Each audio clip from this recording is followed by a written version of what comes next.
Hey guys, how y'all doing? Good morning, good evening, good afternoon to all those around the world. Welcome back to another Dead by Daylight video featuring the Skull Merchant, brand new killer in Dead by Daylight, coming to you relatively soon. Right now she's on the PvE, very fun killer. For those of you out there who want to try this out, get it on Steam, hop into the Dead by Daylight test realm and give it a shot. She's so much fun. Might make an appearance on the channel when it comes to second killer that I might try to pick up and learn in main and all that sort of thing. But right now, let me go ahead and give you guys a rundown of her abilities and how she works. So the Skull Merchant starts a trial with 4 drones, right? When you press the power button, a drone goes up in the air, it enters active mode, and it takes a little bit of time for it to boot up, per se, like for it to actually start initiating.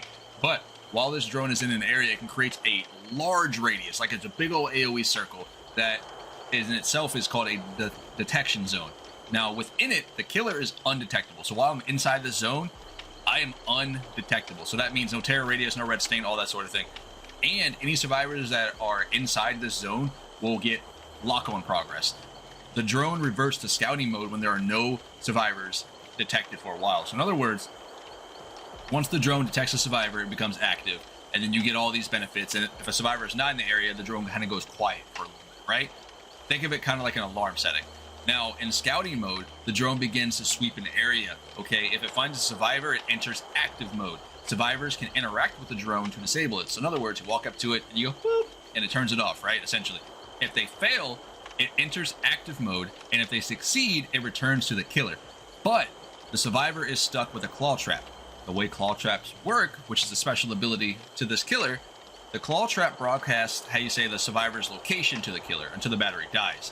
Now, if you get too close to the drone, it enters active mode and the claw trap's battery is recharged. The killer can press the ability button to open the radar to see the locations of survivors with the claw traps and those in those deactive zones, which is really, really cool. And then we talked about the, the lock-on progress. When it's full, the survivor is revealed by the killer's instinct. So in other words, that like a heartbeat that you'll see through the wall, you know, essentially like boom, boom, boom, boom. You know what I'm talking about. You'll get that. And they become exposed as long as the meter, as long as they're inside that area, which is really, really, really good. When it comes to add-ons, what we're bringing today is her green add-on here, which gives survivors Oblivious status effect as long as they're inside the zone area. And then we're taking one of her purple add-ons where while inside the drone's active area, I get a 2% haste status effect and a 15% increase on speed of breaking palace walls, etc., and damage generators. But let's dive into it. All right, guys, here we go. Diving into game number 1. Again, today we're taking Brutal Strength, save the best for last, Devour Hope, and her new ability called a Game Afoot, which is really, really solid. What it allows you to do is, as long as I am chasing a survivor who isn't my obsession, for instance, if they drop a pallet or I break a door or all that sort of thing, I get a movement speed haste buff until I hit that survivor. Once I hit that survivor, they become the obsession. So you gotta be a little bit mindful if you're trying to play with this perk and save the best for last, you know, together. But overall, I think our perks are actually pretty solid. I mean, they're not like overpowered or anything like that regard, but they are pretty good. I do enjoy her one perk that allows you to slow down healing once you hook a survivor. In other words, it's like another slowdown that's active for all survivors for 30 seconds, which is really, really solid. But as you can see, she does have a drone attached to her, so that way I can reveal her location with my radar if I need to, which is really, really cool. I gotta be careful over here because I know they probably know where this totem is. But what I want to show you guys is the fact that if you have a totem, right, as long as you throw your little drone in that area, guess what? Basically, that drone becomes sort of like a minion that'll scream out to you if a survivor is in that area, right? Because if they deactivate the drone, you know. If they're in the area, you know. And it's like that drone gives you so much information to protect the totem is kind of ridiculous. And you guys know I love playing with Devour Hope. And it's just like, if you keep this totem alive long enough to get at least 3 stacks, you are doing so well in that game. And your drone kind of enables you to do that. Because in that area, if they spend too much time trying to deactivate the totem before they take down the drone, they become exposed as well as long as you enter that zone, which is really, really good. You can get those free downs and all that sort of thing. But overall, she definitely is a lot of fun. And I know I said a lot of information relatively quickly. I'm super excited. And I know you guys are too to get this killer, play this killer, what have you. I definitely recommend her. She will take a little bit of getting used to. And so far, I've had some pretty rough games when it comes to, what's that map called? Midwich, I think. That's the one with all the classrooms and stuff. I'm just not good at that map. You know, it be what it be. I'm just not good with that map.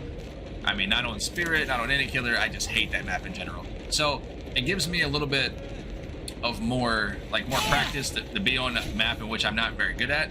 It's kind of rare that we actually do get to play on that map. But overall, I think she shines there quite well. Like, I really do. Because her drones can hit 2 levels. So in other words, if I throw a drone like right here on this floor, right, it'll detect top and bottom, which is really, really cool. I'm not sure if it's meant to do that, but currently it does that, which is really, really solid. It gives you so much information on where these survivors can and cannot be. There we go.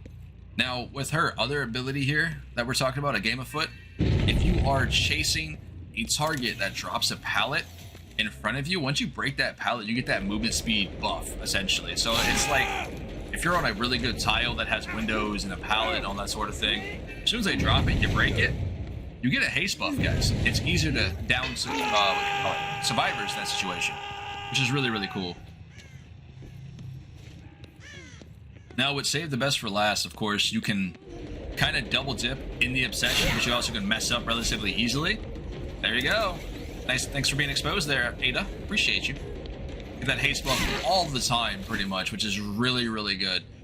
Her movement speed by itself, I think it's like 4.4 if I remember, which is really, really quick. It's faster than Deathslinger. So, I mean, think about that. With the haste buff almost all the time, nuts. Let's take a look at this Mori real quick.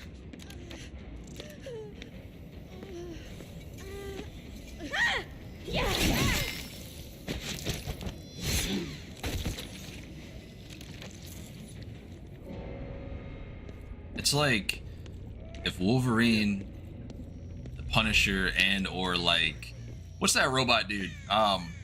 Who's like part human and part cyborg. I forgot his name. Y'all know what I'm talking about. But it's like they had a baby. This is what it would look like. Like, she's so fun to play, man. She has like all the powers in which I would actually want in a killer right now. I wanted something to do with minions, but not necessarily like zombies. And these drones are super duper cool, man. Absolutely insane. I remember we had a comment earlier in which they asked me about what would I want in this new killer, whether it shoots laser beams, has a rocket launcher, or has some sort of scanner thing. We got the scanner thing, so your boy's happy, and I think a lot of other people are happy too, because it's a very unique killer so far, relatively. But see if we can find the last one here. We might be able to just Mori everybody, because they're all super close. Come here, buddy. Where we going? Thank you. This might not be a good one. Yeah, it's not a good one. No, let's go find Ada. Oh, we actually couldn't get everybody. One died on hook, unfortunately.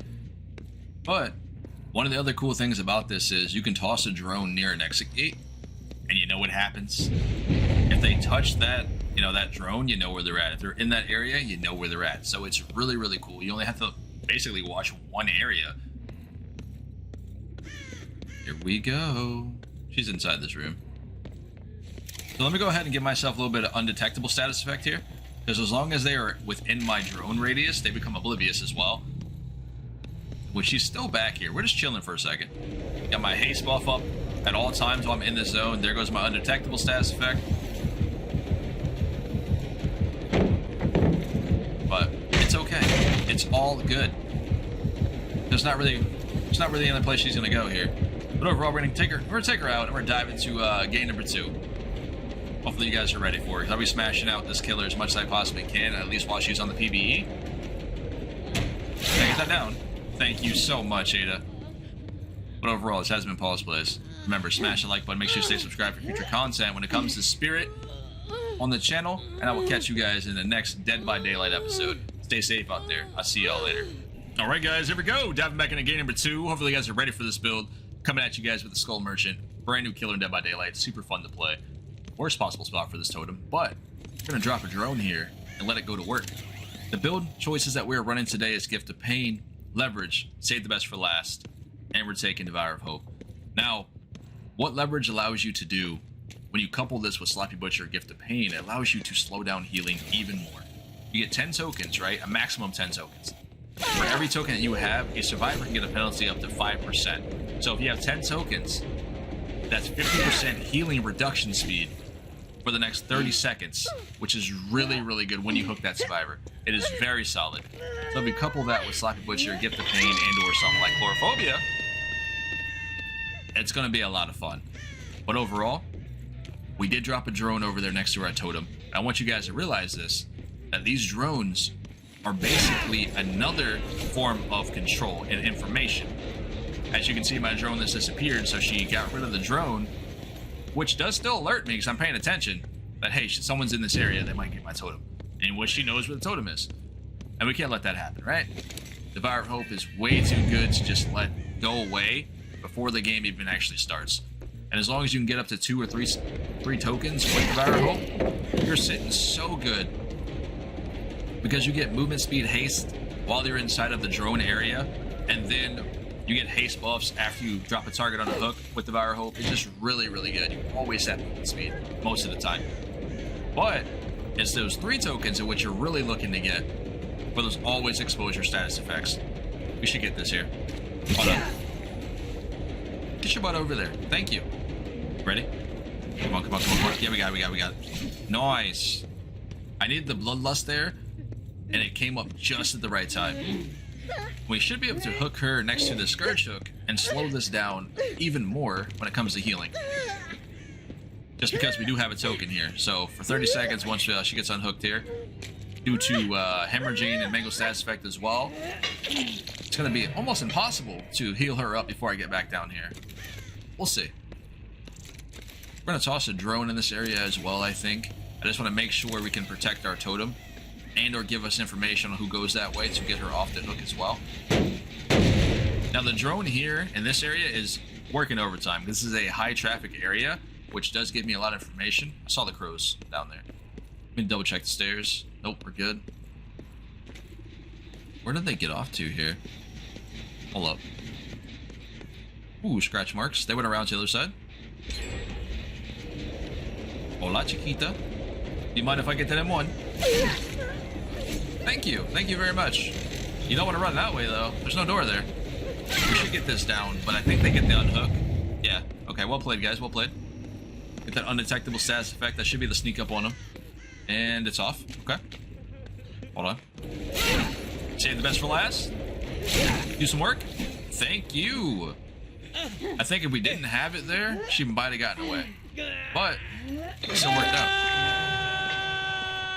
Y'all know I love me some Devour Hope, man. And to give me a drone that can protect my baby, you know what I mean? It's just like, all right, sure, why not? It's a little strong, right? But it's strong enough for it to teach you good, I guess, game mechanics. Because it does give you a lot of information in which you should be, paying attention to. And it helps you not to proxy camp. It helps you not to camp in general. Because as soon as you toss a drone in an area, you can walk away, right? You can leave that area because if a survivor goes there, it lets you know, right? Let me get you here. There we go. But overall, hopefully you guys did enjoy it. Give her a shot on the PBE, dude. She's so much fun to play. She will be featured on the channel here when it comes to another killer.